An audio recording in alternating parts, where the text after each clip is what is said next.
Hello and thank you for joining us. This is Brian, your host of the Parrish the Thought Show. The opinions of said host and our guests have not been sanitized or scientifically tested, so please consume at your own risk.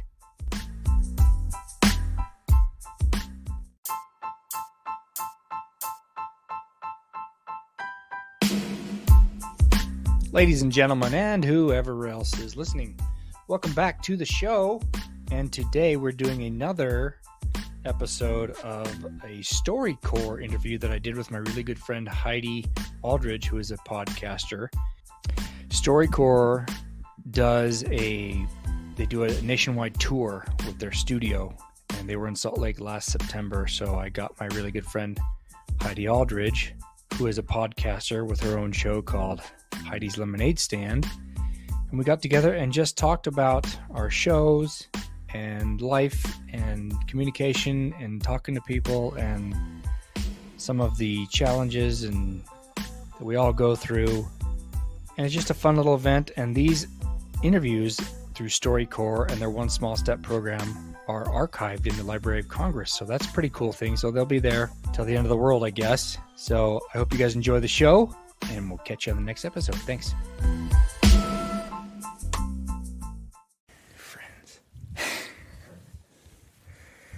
Hey, my name is Brian Parrish. I am 53. It is Monday, September 12th, 2022. We are recording here in Salt Lake City, Utah. My interview partner is my friend, Heidi Alldredge. Thank you for joining me, Heidi. Thanks, Brian. My name is Heidi Alldredge. I am 49 years old, and today is Monday, September 12th, 2022. And we are recording in Salt Lake City, Utah. And I am with my interview partner, Brian Parrish, and I think we're more like associates. I don't think I can be friends with you. Okay, we're associates. We're colleagues. You're too young to be friends with me. I'm too old. That's true. We're doing this. We're going to do this little interview this way. We're going to do two truths and a lie. Uh-oh. All right. So, Heidi, tell me 2 truths and a lie. 2 things that are true about me and a lie about me. Okay. So I'm going to tell you, how about that I have had like 36 different like careers or jobs, ranging from anything from like a fast food worker to a private investigator and a radio talk show host. That's one. Number 2, I am a wife and a mom and a grandma. And you haven't even hit 50. Yeah. And number 3, I love lemonade. You love lemonade. Okay. Should I tell you mine, or do we want to unpack yours? What do you want to do? You want to ask me which one's Okay, all right. Tell me. You want to know? You want to guess? Tell me your. No, you got to guess. The truth. Okay, the truth, I think, is you love lemonade because freaking everybody loves lemonade. How could you not love lemonade? You're not American if you don't love lemonade. So I think that's a truth. I think your lie is your 36 jobs. You're not old enough to have had 36 jobs. So. Oh, yeah, good. And then the grandmother, that's easy. I think that's true. Okay. All right. Well, so you think the first thing where I haven't had that many jobs. That's actually true. I have had 36 jobs and I have done all kinds of things. Like you name it, pretty much I've worked there. I've had quite a variety of jobs, and I've worked since I was 16 years old. So that's a lot of years of working, but I worked fast food. I worked at like pet stores. I've like done a radio talk show. I've done private investigation. I really have done all these things, but they were big parts of my life for certain stages in my life. And so it was really fun. I had a good time. I've done a lot of things, but the radio talk show was probably one of my favorite things because I actually wasn't really qualified to do that. I just had an idea of a radio talk show that I wanted to do. And so I went to the local radio station and asked them if I could do it. And they said yes. And I was on the air like a month later, navigating my own radio talk show. So that was really fun. Same with private investigation. I thought it would be really cool to like find missing people, because I thought, like reunite people that, maybe they want to find an old friend or an old boyfriend, or a mom wants to find her adopted child. So I thought, that would be a really cool job to reunite people like Oprah would. So missing alive people, not dead people. Yeah. Okay. Missing alive people. Yes. And so I checked the phone book under like how to find missing people. And there was this investigation company that was listed in the phone book. And I called them and I told them, I said, I want to help find people and reunite people with each other. And they said, okay. And a month later, I was working as a private investigator and I got licensed and I did that for years. And it was a really fun job. I actually never found anybody though. I didn't find missing people. You were a failure at a private investigator. Is that what you're No, saying? that isn't what we did. We ended up doing all kinds of other things, like, watching cheating spouses and watching people that claimed to be injured that weren't. And we did a lot of... Also, you were a professional stalker. Yes, I was a stalker before it was a real thing with the internet. Before it was taboo. Yeah, that's true. I got paid to stalk people. It was awesome. So, yes, that is all true. And your lie. Okay, well, you think that I'm a wife and a mom and a grandma. You think that's true? I believe that's true. Oh, that is true, actually, too. I have been a wife for 30 years. I've been married to my sweetheart for 30 years, and we have 3 kids. And those kids, 2 of those are married, and I have 5 grandkids. And I became a grandma when I was 43 years old. Only in Utah could that happen. That's so true, right? And it was all legit. Like, I got married and had my first kid when I was 20, and he got married and had his first kid when he was about 22. So it was all on the up and up. And so I have 5 grandkids ranging from age 5 to 5 months. And I just use a lot of hair color so that I don't look like a grandma. So that is true as well. And then you think I love lemonade. Well, yeah. By default, I know that's a lie, but how could you not? Right? I actually really don't like the flavor and taste of lemonade. I don't think it's a very refreshing drink. It actually makes me more thirsty to drink it. But you'd think I like it because my whole life, the past 20 years, has revolved around lemonade. Because my radio talk show that I started was called The Lemonaid Stand. And then my podcast I started a couple years ago, it's called Heidi's Lemonaid Stand. So you'd think I really like lemonade and that I possibly sell or drink lemonade. But so you are an absolute fraud. That's what you're saying. That's what I'm saying. I guess so. It's really more after the saying, when life hands you lemons, make lemonade. So it's more a saying than an actual drink. So I sent you something the other day that said, when life hands you lemonade, hands you lemons, give it back and take tacos. Yes, that's what we need to do. That's what I would do. Or pizza. I'd probably rather do that. Yeah, when life hands me lemon, it's better than lemonade. I'll eat pizza. Yes, that sounds really good. Yeah, I that was the best way to describe what my podcast and radio show was about. Because I can say when life hands you lemons, you make lemonade, and people know what that means. And so it was a good way to describe the people I talk to on my radio show and my podcast are people who have really been dealt some lemons and how they've made their life better. They've made that lemonade. And so I've been really blessed to be able to meet amazing people that have incredible stories of terrible things they've overcome and what they're doing now because of what they had to deal with. So super inspiring. And no shortage of people. No shortage. Everyone has a lemonade story. Right. I've interviewed 251 people so far the past year and a half. So almost 2 years. So amazing, inspiring, incredible people that I've been blessed to be able to hear their stories and uplift my life because of it too. That is awesome. Yeah. That is very cool. And it's cool that you do that. And I've loved watching you grow with your show because you have just gone nuts with it. Well, and I appreciate you because as an associate or colleague of mine, you actually got me into podcasting a couple of years ago. When I met you and found out you were a podcaster as well, I was like, I want to do that. And you just taught me all the ins and outs, and I am doing it because of you, and I appreciate that. So thank you. Well, you're welcome. So now you got to tell me your 2 truths and a lie. You got to let me figure out what you're up to. 1, I met Jesus. 2, I was an animal for 3 years. And 3, I've been podcasting for 30 years. Okay, like you're supposed to tell 2 true things and 1 lie thing. Yeah, and you have to decide which one's which. Yeah, there's no way. Not necessarily in that order. Yeah, there's no way any of those are true. All right, so yeah, there's no way. You can't. You're just a big fat liar. Okay. Okay, so tell me, how is this possibly true that you met Jesus? I met Jesus. Well, I met a guy playing Jesus on a movie set because I've done some background acting for the Church of Jesus Christ of Latter-day Saints film department when they did the Bible video series. So I was on set with Jesus, and that's how I met Jesus. So that's true. Good job. Okay, Ish. that is true. Ish. True-ish. Okay, I like how you're stretching that. Okay, so what about how can you possibly be an animal for 3 years? Well,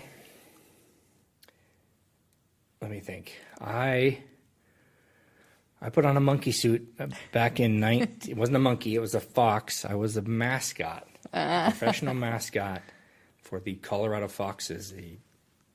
Was a pro team in Denver, way back before the Major League Soccer came on the scene. So I did that for 4 years, 4 seasons. My best friend was the mascot for the Denver Nuggets for 30 years, wow. And that's how I got into it. I watched him being a clown in front of people, acting like you're 6 years old and getting paid for it. And I said, that's the job for me. Totally. Is because you can act like a 2-year-old and a cartoon and get paid for it. It was the best job I've ever had. And the crowd goes wild. And you have so much control over a crowd. If you're throwing things into a crowd like free stuff, people will lose their absolute minds for free stuff. Right. So it was a total power trip, and there's a huge adrenaline rush for doing that. That's awesome. I love that you did that. That's great. So you were technically not. I was not an animal, but I was. You played an animal. I was a cartoon. Yeah. I played an animal on TV. Yeah. Okay. Yes.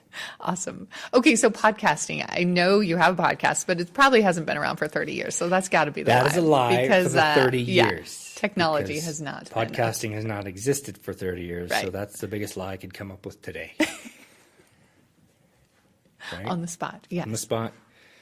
So tell me about that. My podcast was, I've always been genuinely interested in people and their stories.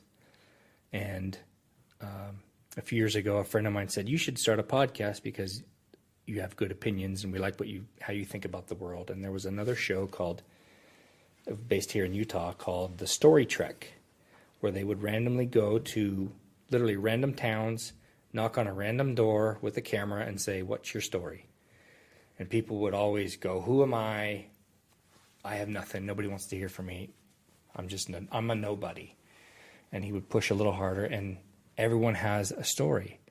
And then when they were done with that interview, they'd put a map of the town on the ground, drop a Sharpie marker on that map, and wherever that map landed, that's where they'd go. The randomness of that show was the miracle of it.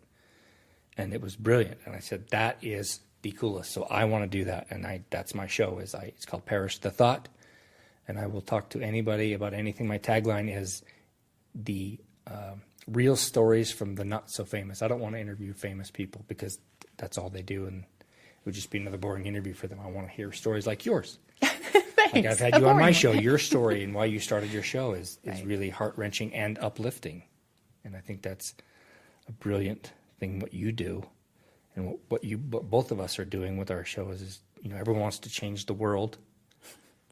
And I think they think it has to be on some grand scale where they're on the news, but we can all change the world by changing our world. How are you changing the world, Brian?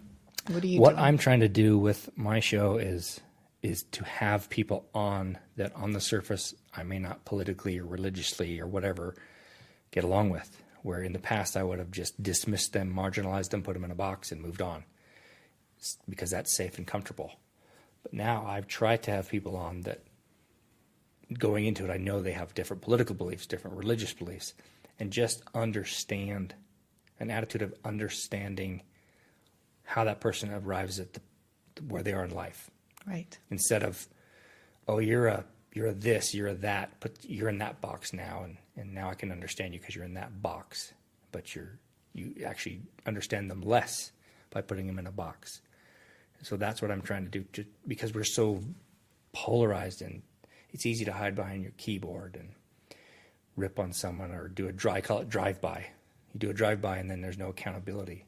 for saying hurtful things or calling someone a name. And I think there's so much need for it now because it seems to be getting worse and worse and worse. I love that you do like that deep dive. You like go there. You go and talk to people and you actually genuinely want to know what they're about and how they got the way they are and why they think the way they do instead of just arguing with them. You want to try to listen and hear them out, and then you'll still make up your mind what you believe after listening to them. It's not you're believing everything everybody tells you, but you deep dive and care to understand and care to listen.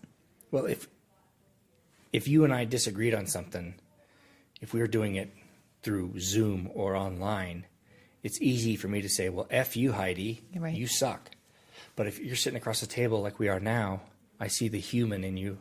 I'm not going to be as aggressive, hopefully, by having that interaction. And I think if we put the human, like right now, Republicans hate Democrats, Democrats hate Republicans, atheists hate Christians, Christians hate atheists, and nobody really knows why. Right. That's so and if true. they just said, well, I've had a guy on my show 3 times he calls himself the liberal atheist geek. He grew up Jehovah's Witness, and now he's completely atheist, and I've had him on to try to understand, tell me how you've got here.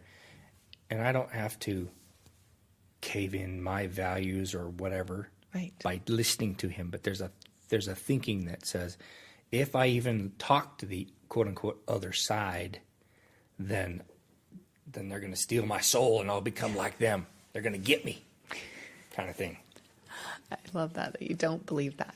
I don't believe that. Yeah.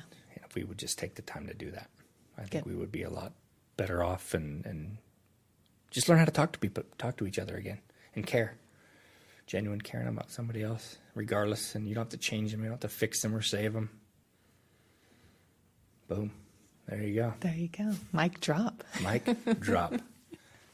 It's awesome. I would love to change the world too in my own little way. I'm the same thinking of I'm more on kind of this Me Too movement. I really feel like on my podcast, as people share experiences and stories that they can relate to people, and people will go, oh, me too. That totally happened to me.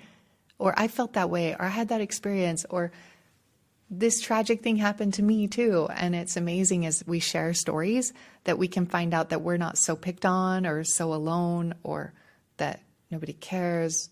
I'm hoping that as people share their life experiences with me on my podcast, that people will resonate with the stories they hear and even look to that as an example of how to get over it and how to get through it or how to get past it too. And so I just want to help people understand that they're not alone. That's like my big mission too. It is interesting how when we are going through a challenge, I don't know if by default we will isolate ourselves because right. we're embarrassed.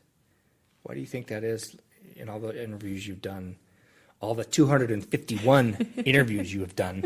Yeah. Why do you think that is that we go into a little hole and try to hide? Yeah.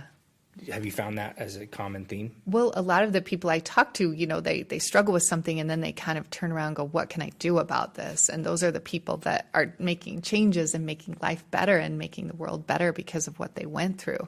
But I know that is that natural reaction to have something happen to you. And I think it's easy to go, God doesn't love me, and what did I do wrong, and why did I deserve this, and kind of go into this why me kind of phase. I think we do that. And did I not do good things? Am I not a good person? Did I not take my vitamins? Why did this happen to me? Why me kind of attitude. And I think as we can hear other people's stories and go, oh, it's not just me. I went through infertility for years and I thought I was being punished, I'm the worst mom. That's why I can't have any more kids, or I'm a terrible person. And, I don't make good choices, whatever it was, that my mind was telling me, all these things that this is why you can't have kids is because you're a terrible, crappy person. When really the truth was, my body just couldn't hold a pregnancy. That had nothing to do with what kind of mom I was or my personality. But once I started talking to friends and just going, wow, I'm really dealing with miscarriages and not been able to keep a pregnancy or not be able to get pregnant. And they're like, me too. Why do you think your first reaction would be to ask what's wrong with you? Right. Why do you think yeah. that's a common theme? Yeah, I think Why do we humans go there? do that. Why do you think? I think it's human nature to just question that. Like, what did I do wrong? Why me? I think it's natural. I don't think it's even a question. I think you're blaming yourself. Yeah. Yeah, you really do. Because you say, what did I do wrong? What did I do wrong? Why me? But what did I do wrong? Yeah. You think you deserve this. Yeah. That's an interesting. People really think that right away. And they even like will analyze their whole life. Like, what did I do wrong 10 years ago to make it so this is happening to me now? Because you always hear, your consequences about your behavior. And you're just like, well, then what did I do wrong? And so I think it's just a natural thing to kind of feel like, why me? And what did I do wrong? And kind of you're so picked on.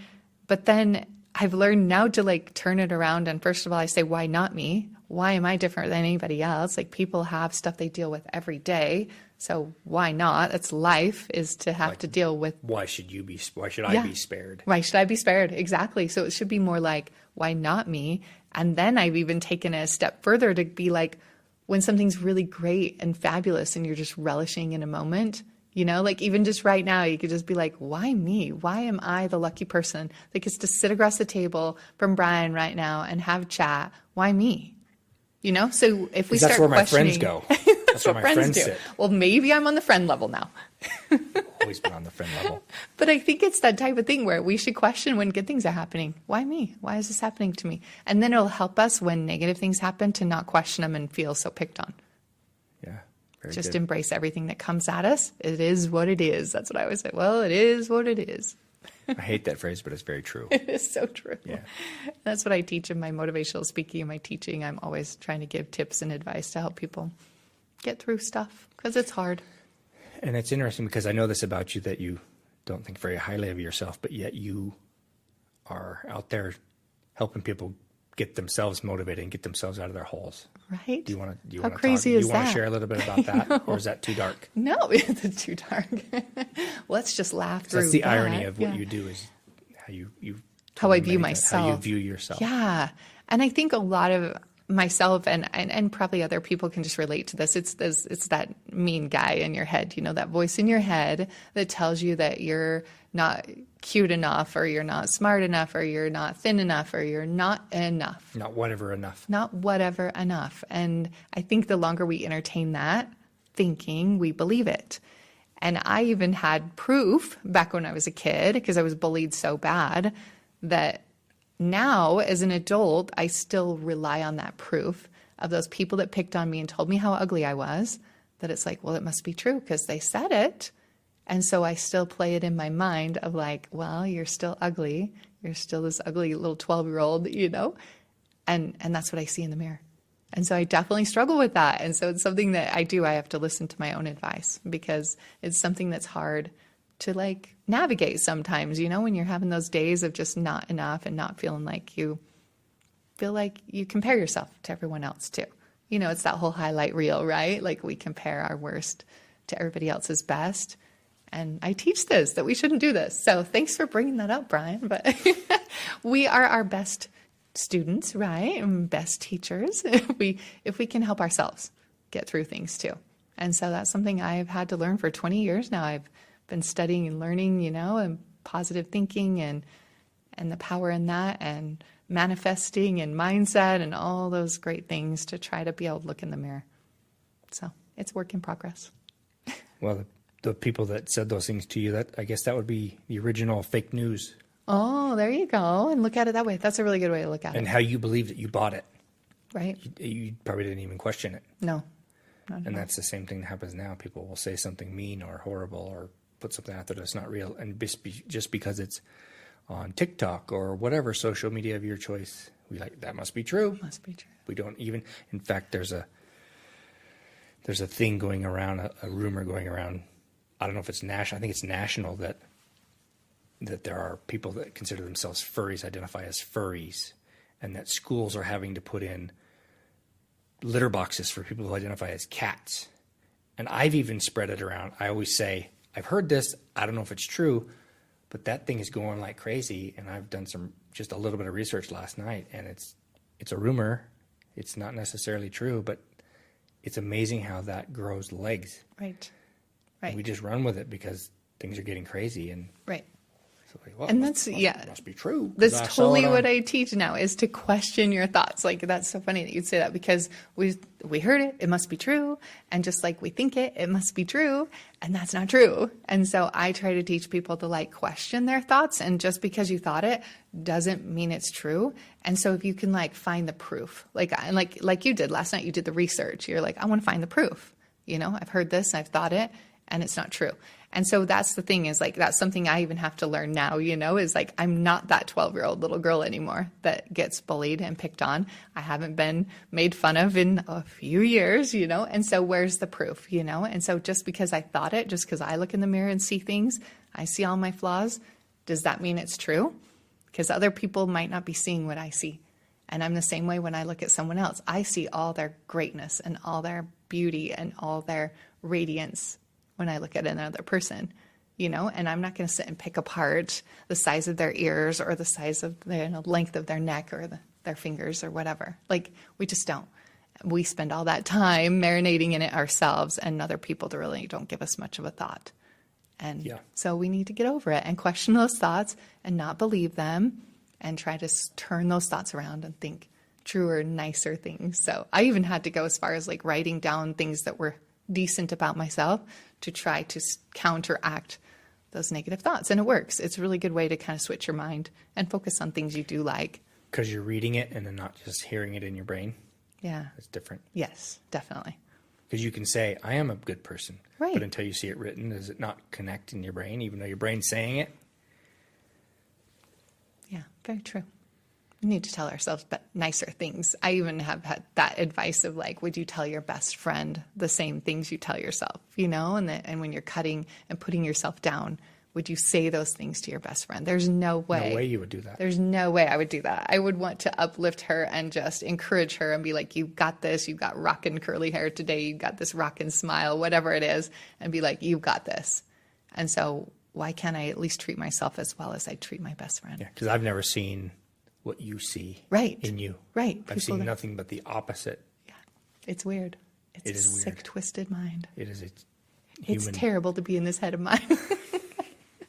No, but we're just going to treat each other nicer. That's the key. Learn from my mistakes. Love your neighbors. Right. And your neighbor, true. You are your neighbor. You are your first person you need to start. Your first neighbor. Yes. Right? I think so. Yeah. We can't all look like Hugh Jackman, though. No, we can't. Just some of us. So I have to tease you about that. Oh, hard life, Brian. You look like Hugh Jackman every day, then okay. If I could take credit for it, I would. It's not my fault, but I will milk this for as long as possible. And maybe I can do a stunt double, or he can find out, and we can be brothers from another mother. So Hugh Jackman, if you're listening to this, hook you up. Ring me up, bro. Yeah. Ring me up. You guys look a lot alike. So no wonder you wouldn't understand how it is. Moving on from this topic. But thank you for trying to change the world, Brian. I love that. I love that you are doing it in your own way with your podcast and with reaching out to people and trying to understand them. I love that you're doing that. It's fascinating because there's so many different people, and I have family members who politically we've always been on opposite ends of the spectrum. Right. And I had her on, her name is Heather Thompson. I'm outing her. And she grew up in Berkeley, in the Bay Area, so very, very liberal part of the world. And when the Roe v. Wade decision came down, she was just crushed. And I said, well, will you come on and talk about why? And I had my views on it, but they were very limited in my understanding as well. But had her on just to understand why she felt the way she felt. And it was a phenomenal conversation. And a lot of her friends were really surprised. And it's sad. She's almost 60. I'm 53. That people are surprised that we can actually have a conversation and come away with solutions, or at least understanding each other at the very least. Yeah. And I found out some views that those on the left have that weren't as sinister as I'd been fed my whole life. Feeding from the conservative media trough my whole life. And again, I've kind of stopped that a few years ago. But that's what I want to do. Yeah. Bridge those those gaps. And, we are here in Utah. It's very, very conservative, very red state. There's a lot of us versus them everywhere. The devil's coming to get us. I'm like, I don't think the devil's coming to get you. I don't think it's that cut and dry. Yeah. We can be nice and kind to each other. Yeah. That's good. That's the moral of our stories, I guess. Yeah, that's good. It's a good way to live, Brian. I love how you're just open to learning about others, because I think if we could all walk around with a little bit of that mentality of like, it's okay to be open to other people's ideas. It doesn't mean we have to transition to that or start taking that on or being that way. But it's just as we're open and just listening, then I think it's just going to be a lot friendlier world. When I consumed right-wing everything for 20 years, thinking that I had to protect my family from the oncoming evils of the left. Right. And I was mad all the time for no reason. And I finally just got tired of doing that and just stopped. I don't consume any of it anymore. I'm on the fence. I'm a fence sitter. There you go. Because now you know too much. I've had friends that say, you got to come down and pick a side. We're in a war. No, I'm not going to do that. I'm going to be... Yeah. I guess if you're on the fence, you can poke fun at both sides. That's what I do too. I love it. I just see both sides. I do. I totally see. It's easy. You can see the truth in every perspective. There's a little bit of truth in every perspective. And everyone's trying to get through this life the best they can with the experiences they have. And we need to see the humanity in that and try. Perfectly said. Second mic drop.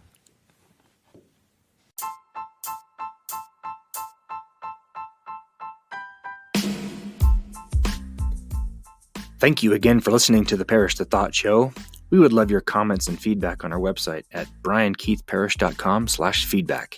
If you love or hate what you hear, please give us a rating on whatever platform you find us. You're still here? Click on the next episode for more from the Parrish the Thought Show.